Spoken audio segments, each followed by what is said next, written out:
Okay, so welcome back to game theory. And as I discussed last class, our goal is to use game theory to analyze global events, to understand why they're happening, as well as make certain predictions about how they should develop. But to do that, I first need to train your mind in how to see the world using game theory.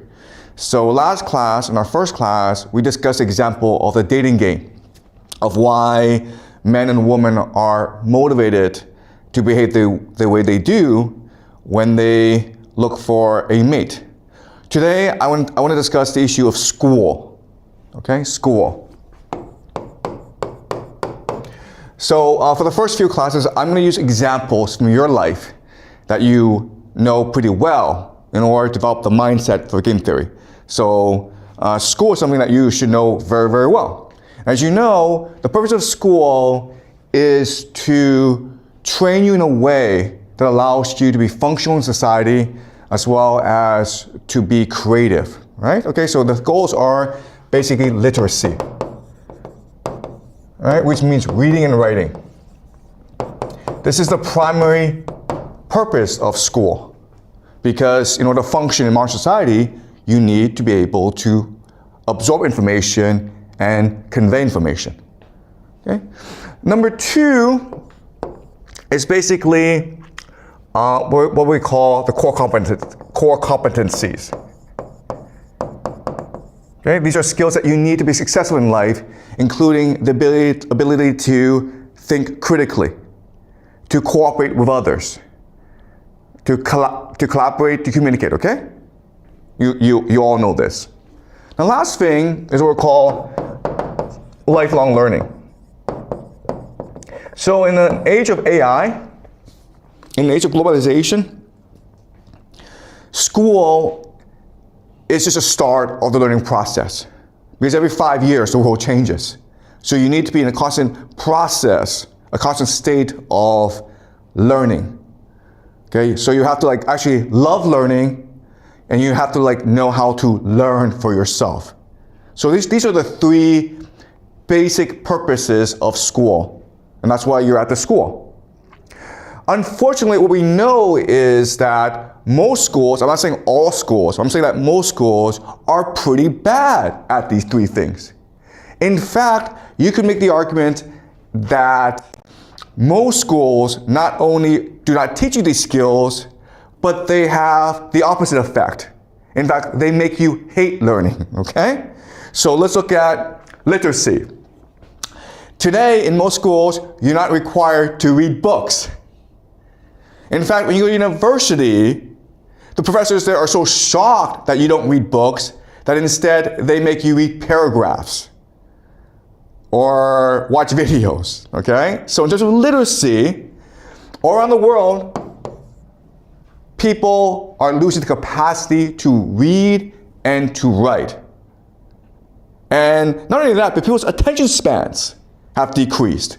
It's very hard for a professor to give you an hour lecture. People lose focus after about 5 minutes. Okay, so this is one problem. Another problem is school is supposed to teach you creativity, critical thinking skills, collaboration, but it doesn't do that. Look at collaboration. In school, it's a competition where you believe that it's a zero-sum game, so for you to get ahead, you need to screw over your classmate. So class ranking is very important. So that's kind of odd. Okay? And the last thing, of course, is lifelong learning, where school teaches you to hate school, and therefore teaches you how to hate learning, especially in China, okay? Especially in China, where you work hard until the national entrance examination at age 18, and then after the examination ends, what do? You burn your books. That's a great ceremony here in China, right? After the examination, you take your books, you rip out the pages, and you throw it in the sky to signal your liberation, and you're like, I never ever want to read a book again, I never ever want to take a test again, I never want to learn again. Okay? So, all around the world, most schools, not all schools, there are some really good schools out there, but most schools are failing in their mission. School sucks. And so the question for us today is, why is this the case? And so we're going to use game theory to analyze why this is the case. All right. So what I'm going to do now is I'm going to tell you a story about myself.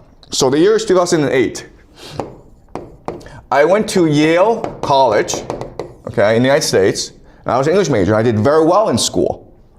So I was hired in 2008 to go to Shenzhen in South China and help the school, Shenzhen Middle School, build an international program to send kids abroad, okay? So this is 2008, which was a long time ago. And back then, not that many students wanted to go abroad. There were really few international schools.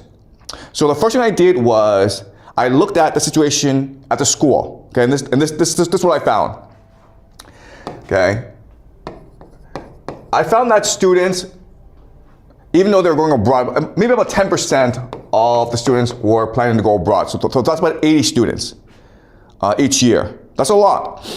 But the way they were going about the process of studying abroad was problematic. Okay, so first of all they were doing was taking regular Chinese classes. And you know, in Chinese classes, all you do is you sit in a room of 50 kids and you just take notes and then you take tests. You don't communicate, you don't ask questions, you don't debate. Okay, so that's one problem. Another problem is that the students were spending all their time memorizing SAT word lists. Okay, they were not reading, they were not writing, they were just memorizing words. And the other thing that they did to make their applications look good is model United Nations. Okay, and that's fine. Maybe some of you are modeling United Nations, and that's a good activity, but everyone was doing it. There was absolutely no differentiation. All right? So I looked at the situation and I said, no, I mean, you might be able to get into a good American university because, you know, these kids are very smart. But I wanted them to do well at the university and to do well in life. Okay? So I made certain changes to the curriculum and to the school. Okay, so first thing I did was I set up a seminar system.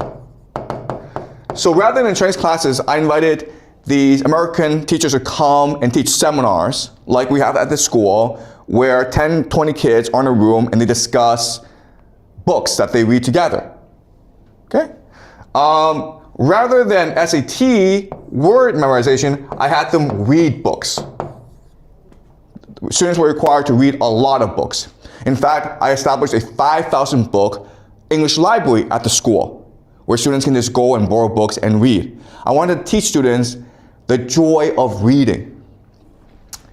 And then in terms of activities, I didn't want students to do model United Nations anymore because I didn't want kids sitting around just talking. I wanted to let them do things, okay? So I set up two new activities. The first is called the coffee house. And the coffee house is the first coffee house in China, in the Chinese high school. There are lots of coffee houses today, but I was the first person to set up a coffee house where students had to run a business.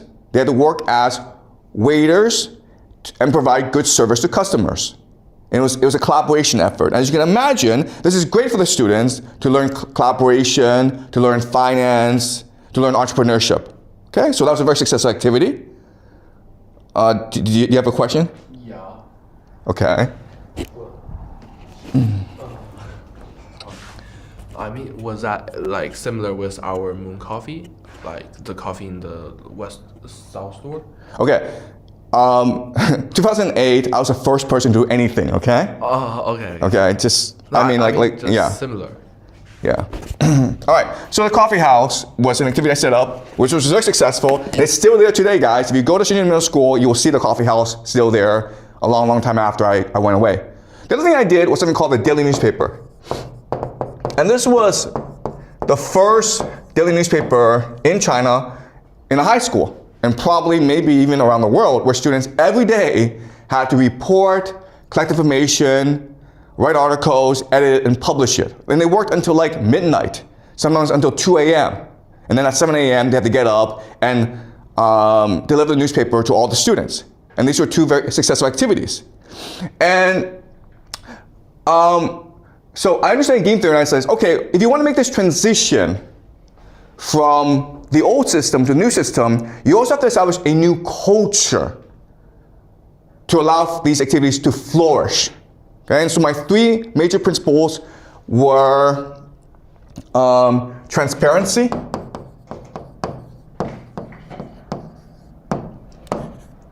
innovation,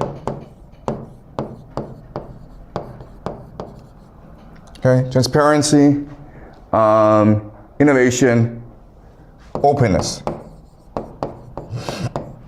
And so my idea was this: rather than set up a curriculum that was perfect, it would be a curriculum that would evolve over time. We would learn mistakes together, we would admit these mistakes, and then we would correct them together. And that's what learning is. Okay, so the idea of transparency. Also, I made changes all the time, which created some chaos, but there's a time for us to reflect and to be resilient. And I was very open and honest about everything that I was doing. And so this system, in a very short amount of time, even though there were a lot of problems in the beginning, it became a very effective system after a semester or a year.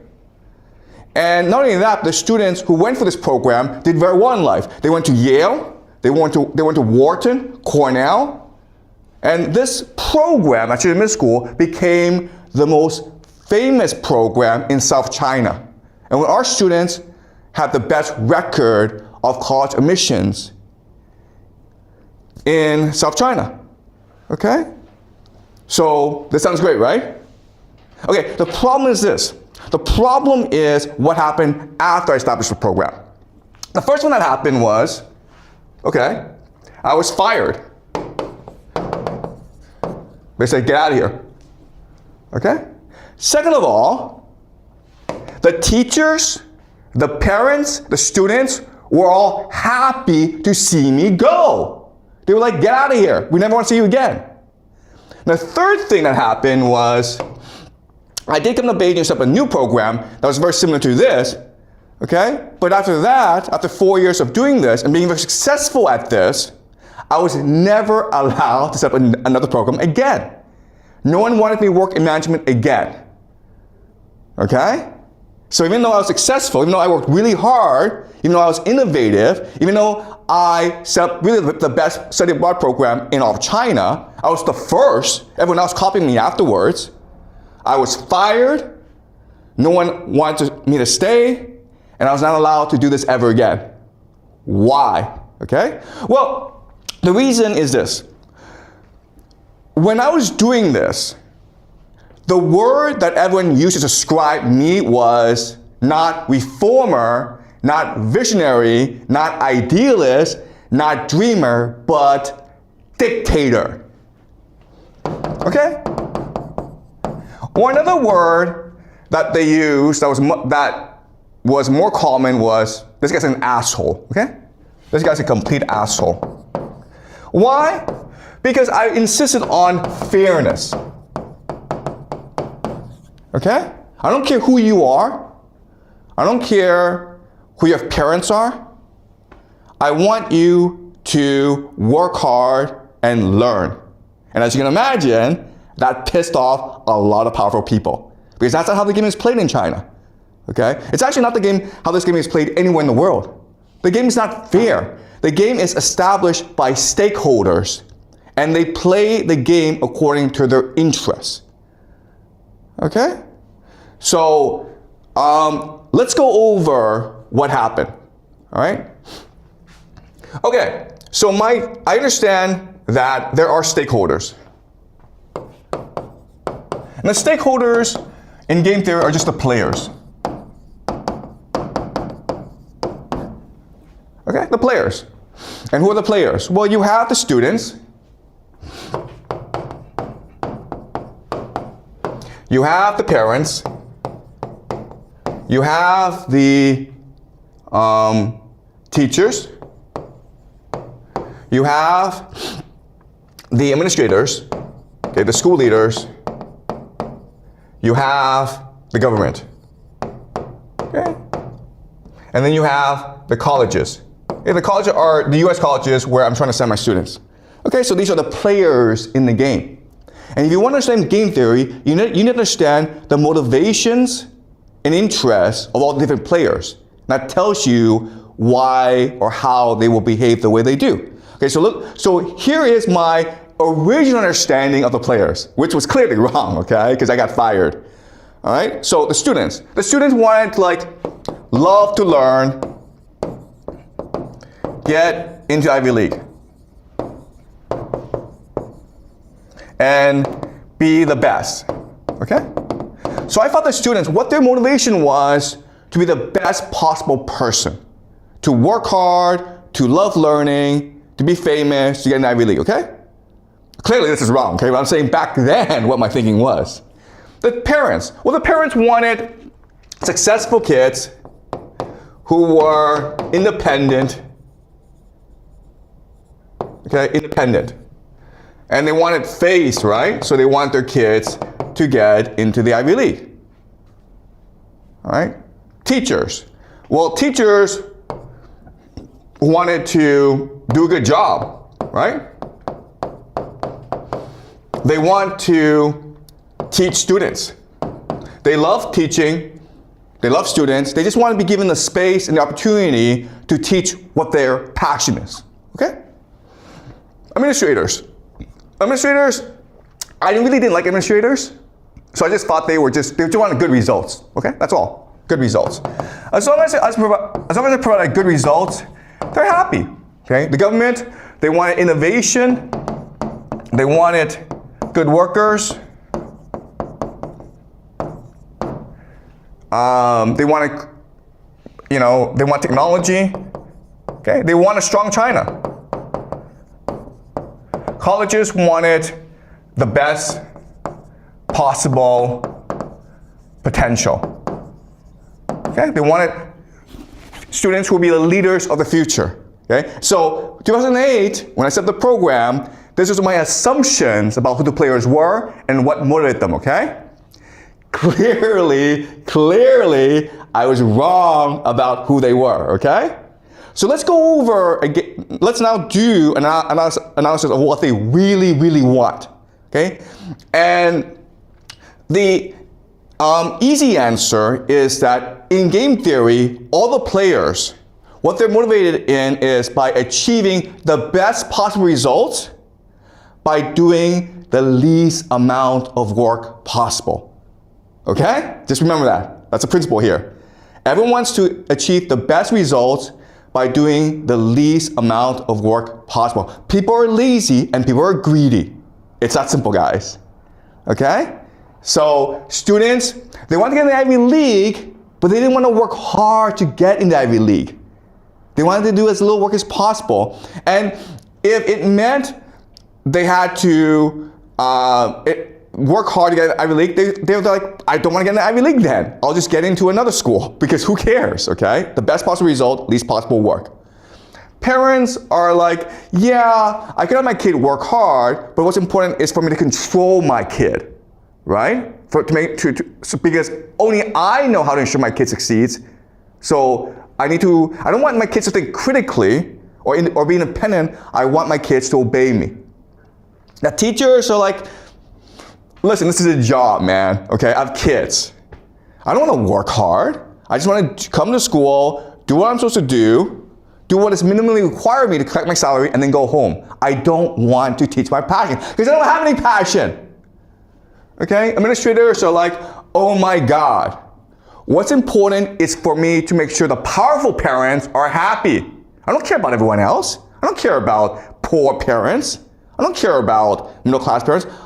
As long as the parents who are powerful are happy, I can keep my job, right? The government is like, you know what? I don't want innovation in this country. Even though I say I want it because I don't want problems in life, okay? I just want things to just stay the way they are and everyone's happy, okay?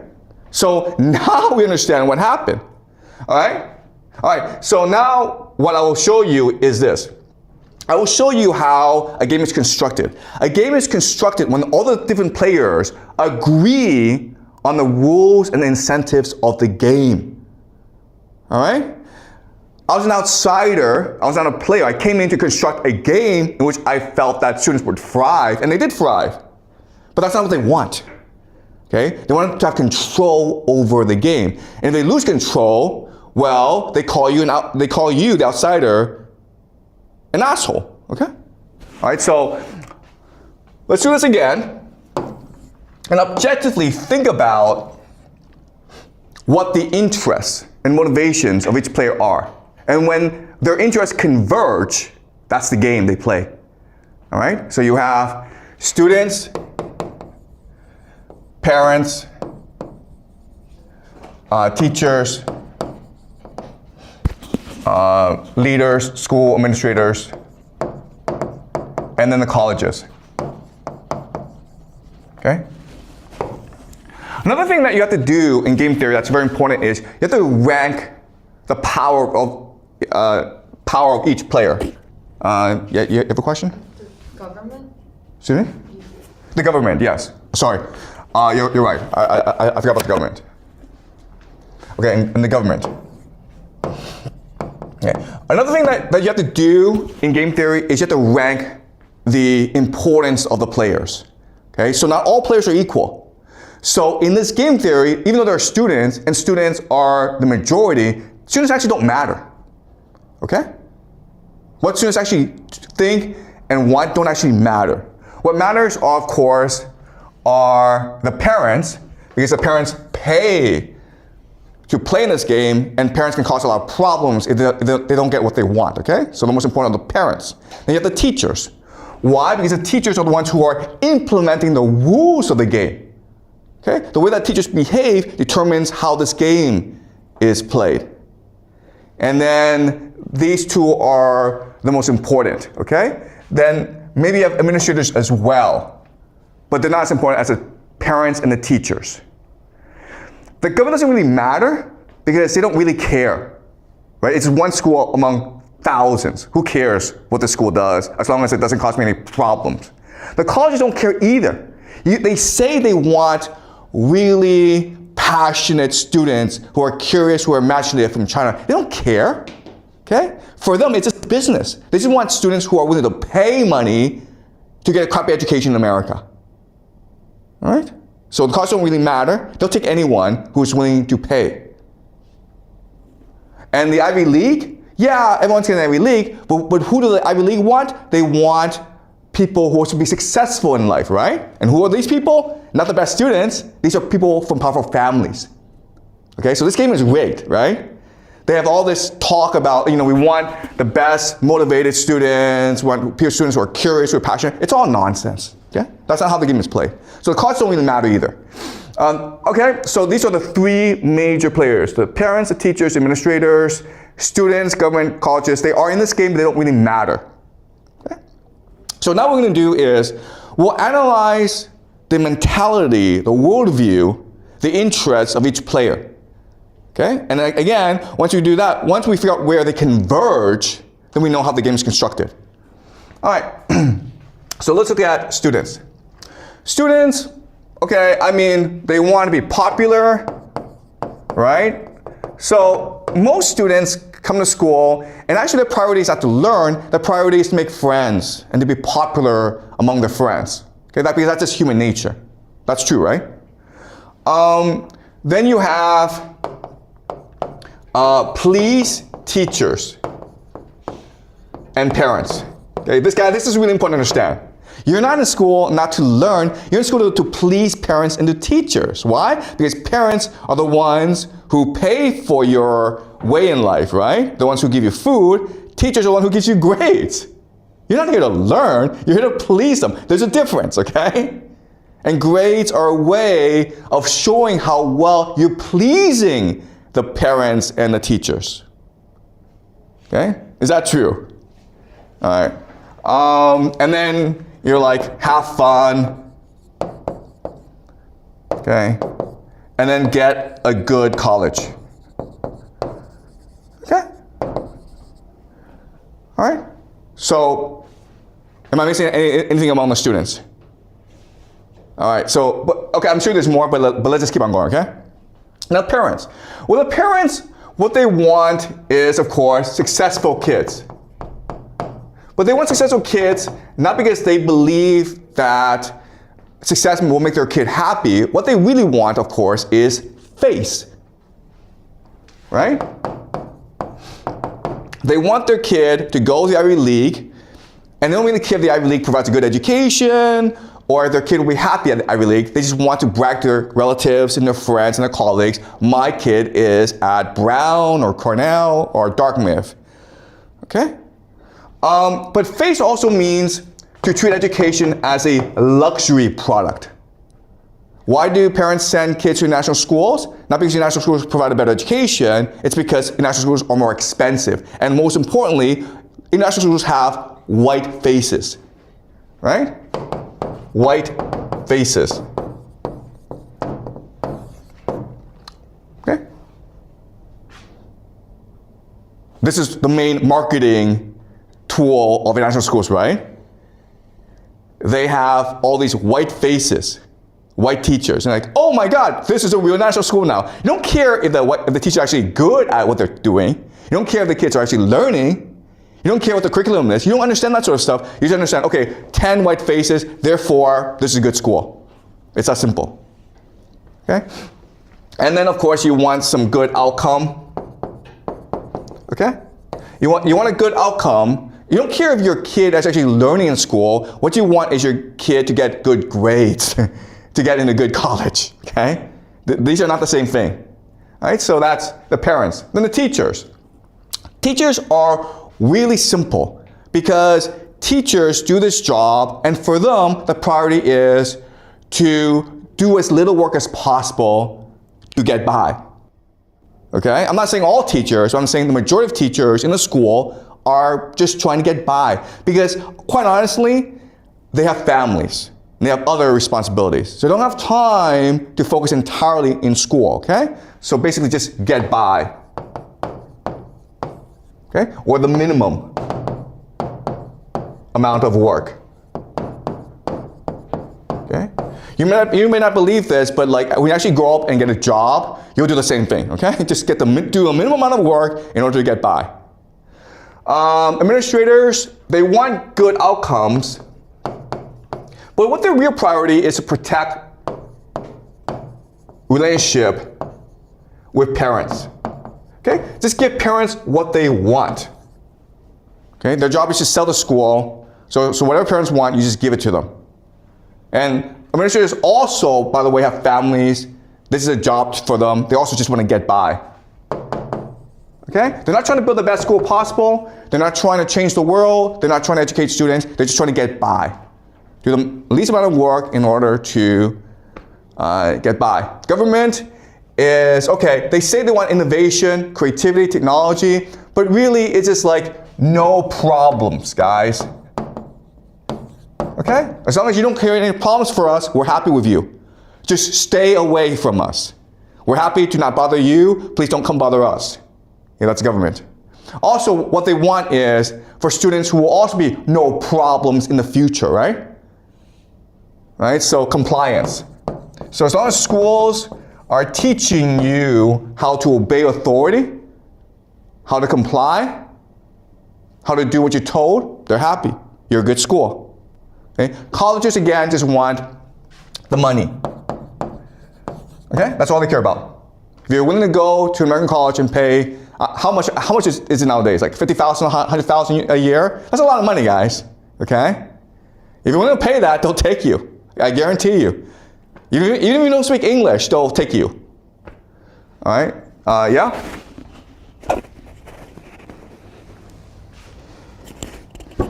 So you mentioned that earlier, like the purpose of education are that three things, but now schools don't do that. So what caused the transformation?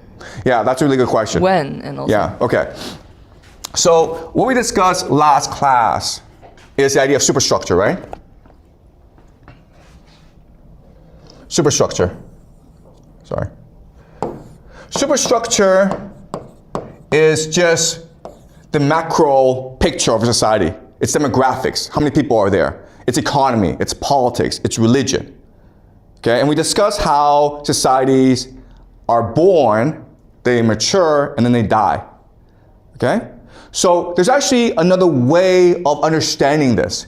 You can actually use 3 metrics to understand how societies develop, okay? And these 3 metrics are cohesion,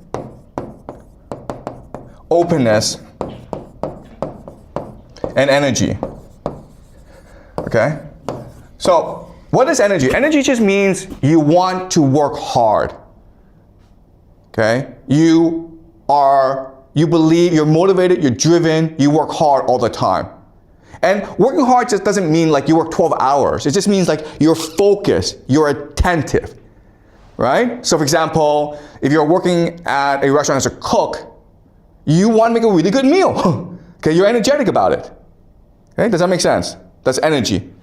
Okay, so openness just means that you want to learn, you want to grow. You're willing to admit you made a mistake and improve on yourself. Okay? And the last thing is cohesion, where you see yourself as part of a society, part of a community of people. And you want your community to grow as well. And when you have all 3 things together, the schools are great. Okay? And so, for example, go to Finland. It's a small country, maybe about 5 million people, but the schools are amazing. Why? Because Finland is an energetic, open, and cohesive society. And when you're that, what you want to do is invest in the future. And what that means is you have to make sure that every child, not just your child, but every child has good future, has good education. And so what you do is you have your best and brightest become teachers, right? You pay them very well, you give them high status, and you give them a lot of autonomy and freedom because then they feel respected. And if you do that, the schools are great. And guess what, guys? In China, in maybe the 1980s, the schools were amazing here, okay? What we're seeing today is today. But if you go back to the 1980s, the schools were really good. If you went to a school in China, I'm not talking about like the best one, I'm just talking about like an average school. Teachers felt respected. They believed they had a responsibility to train the young. They took pride and joy in their work. And the students enjoy learning. And guess what? Back in the 1980s, kids did less work. There were less tests. There was less pressure. And they learned a lot more. Okay? So when a society starts and begins, you have these 3 aspects. But over time, what happens is all 3 decline. Why? Because there's more corruption, there's more inequality, there's more wealth. Okay? So what happens is wealth generation and inequality, corruption. And so people feel under stress. Okay, so rather than cohesion, you have individualization, individual. Okay, does that make sense? Where everyone's like, you know what? I don't care if other kids are doing well. What's important is that my kid does well, because it's a zero-sum game. If all the other kids in the school do really well, but my kid flunks out, I'm dead, I'm screwed. So I'd rather my kid do okay, and every other kid gets screwed over. Okay, so now it's a competition in schools. All right? Openness. Are you willing to learn from your mistakes? And the answer is no, because if I'm an administrator and I say to parents, I'm sorry I made a mistake today, the parents will be like, you're fired, get out of here. You're incompetent. Okay? So you could be like the best person in the world, but if you make a mistake, the parents will come and kill you. But if you could be the worst person in the world, but you just hide in your office, the parents can't find you, you're okay. Okay? So school administrators are now afraid to admit they're wrong, which means that a school can never improve. Right? Then you have energy, which is like, you know what? If I do a good job, parents will want me to do a better job. I can't please all the parents, so I'll just hide in my office, do as little work as possible, and then if parents complain, I'll just shut off my brain. Okay? And this is happening because of wealth generation. 1980s, China was really poor. And the only way to lead a better life is through education. That's why students work hard. If students work hard, teachers are motivated to teach well. And now you having a time when, today in 2025, 26, when parents have money. So it doesn't matter if you don't do well in school because your parents can just give you an apartment, can buy you a car. Who cares if you do well in school?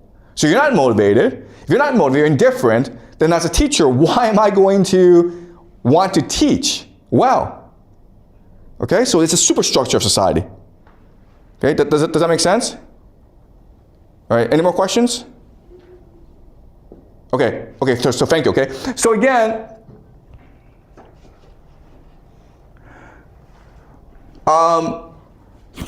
superstructure determines the motivations of the players. And where the interests of the players converge is the game that you have. Okay? All right, so you go back to this list, and what we're seeing is parents just want white faces. Okay? Sorry, white faces. And they want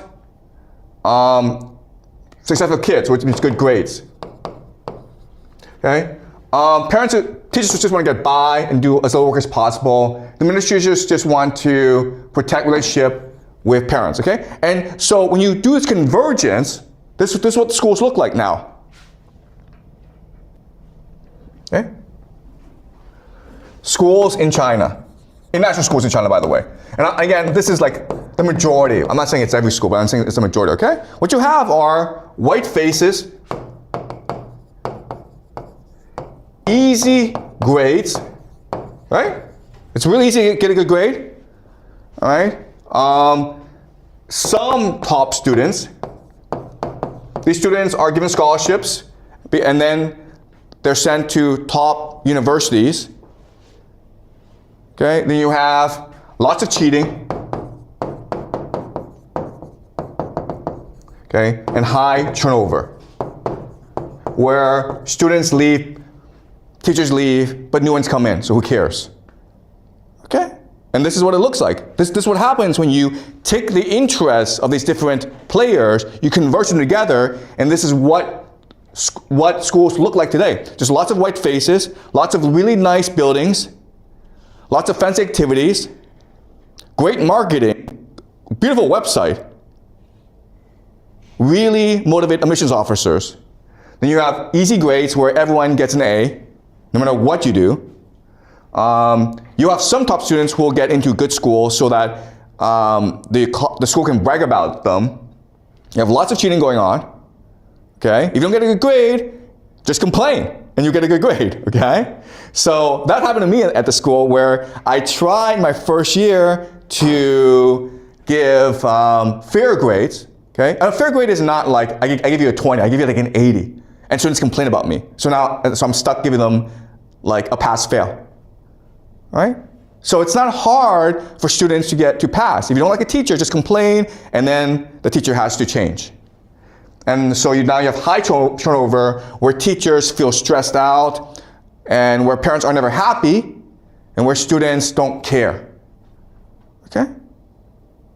Does it make sense? This is why schools suck. And I'm saying they suck not just in China, not just in other schools, but in most places around the world. And it has to do with the superstructure of society. Okay? But I mean, like, the point of today's class is not like schools suck, don't go to school. The point of today's class is we're trying to analyze why schools are the way they are. And one way to analyze it is by figuring out at what point, okay, do the different players converge, right? So think of, you have different sets, right? Okay, parents, teachers, students, government, colleges, okay? And their convergence point is the game they play. Okay? Now, what's important for us to understand is that there is actually a lot of room to this convergence point. So it's possible to do reform, but only within a subset of this convergence point. Okay? So my problem is, back in 2008, I was like, you know what? I'm gonna set up a new universe, my own world. I'll make up the rules, I'll be God, and you just have to play the game I tell you to play the game, okay? And that's why everyone is like, you're an asshole. Okay? Whatever you do, whatever game you set up, has to be within this convergence point in order for players to accept it, okay? And this is true for everything. If you want to implement political reform anywhere, you have to figure out where the different stakeholders converge and figure out how to move the stakeholders from one part of the convergence point to another part of the convergence point, okay? This slow incremental reform. Okay, does that make sense? Okay, any questions before I conclude?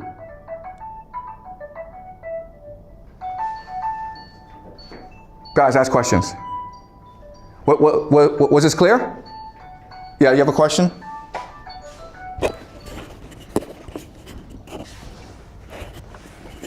So in the future, will we learn more about how do we find out what causes different stakeholders to have different interests? Like in the future, it's like not really. Okay, yeah, that's a really good question. So thank you for asking, okay? All right, so the question is, where do the interests of these different players come from, okay? And I mean, the easy answer is the superstructure of society, okay? People are responding to their culture. But in game theory, what I want to teach you is that it's because they themselves are playing different games, okay? So let's look at parents. Okay, parents have different identities. They are family, they are colleagues, okay? And depending on their identity, they're playing a different game, all right? So what does family mean? Family means that you might have brothers, right? Brothers. What do brothers do? They compete against each other, right? You have 3 brothers, you want to prove that you're better than your brother. How? Well, by having more money, by having better kids, by having a more beautiful wife. Okay, that's the game they're playing. Right? But then you have colleagues. You have colleagues. And the game you're trying to play there is to get along with your colleagues because that's what ensures your success in life, okay? So you need to make sure that your child, no matter how he or she is educated, is able to become friends with the sons and daughters of your colleagues. Okay? So, because this is what ensures success. All right, and so there are other games as well. But you understand this, right? You understand how parents, so calculation isn't just like, my kid, I want my kid to be successful. No, you're thinking about how to play different games and be successful in other games, right? Because if your kid becomes very successful, but not in a way that pleases the colleagues, you can be thrown out of the game, okay? The thing that people fear the most is the idea of ostracization, okay? Or basically just exile, where you are no longer part of the group. They kick you out as a player, okay? That's what people are afraid of. And that's why people are motivated by what they do, because they're trying as hard as possible to play the game and get along with the other players, while at the same time competing against them. So it's a weird psychology, okay? You're trying to beat them, at the same time you don't want to piss them off and get thrown out of the game, okay? And this is what prevents the idea of cheating.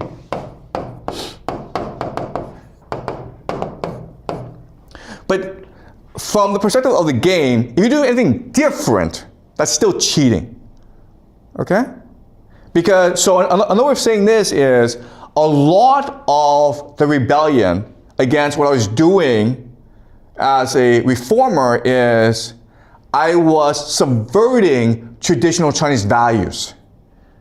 Okay? I was arguing against the norms, the values, the conventions of this country. And so if people believed in me, then they risk themselves being ostracized by the larger community. Okay? Does that make sense? All right. So that's parents. Then you have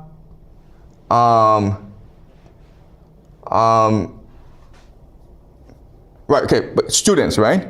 So students, they're trying to play a game where they do well in school because that ensures a good outcome. But at the same time, students play other games as well. So for example, a friendship game, right?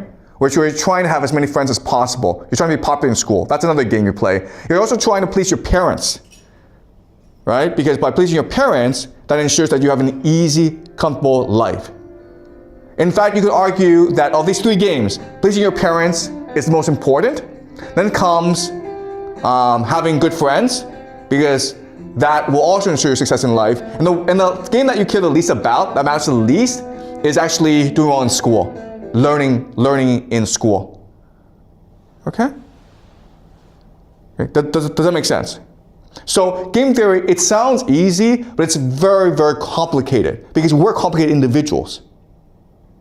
Each one of us has different identities, has different motivations, and has different outlooks. And also, what's really important for us to understand is we're always changing as people, okay? So the way that you behaved in kindergarten is not the way you behave today in high school, and it will not be the way you behave when you enter society. You're always changing because the game's always changing, and you must adapt to new games that have different players and have new requirements, okay? So that's wonderful about us, where we are easily adaptable, where we are resilient, okay? But we are always changing according to the game. And we are, who we are is often determined by the nature of the game, okay? So you could have come into school wanting to learn, being creative and all that, but eventually you recognize that that's not really rewarded in school, all right? Getting along, having lots of friends, doing, helping other students cheat, that's rewarded. And so you adapt to the game. And that's why you behave the way you do, okay? And if you actually go back and think about everything that you did in school, the answer is you're responding to a certain incentive or rule of the game, okay? And that's what we need to understand about game theory. Game theory, it's not about ideas, it's not about ideals. It's not the way things should be, it's the way things are. And the way things are determined by who players are. And the way players behave is a response to the game they believe they're playing. Okay, does that make sense? Okay, so thank you. Any more questions? Okay, great. So we will continue this next class. Okay.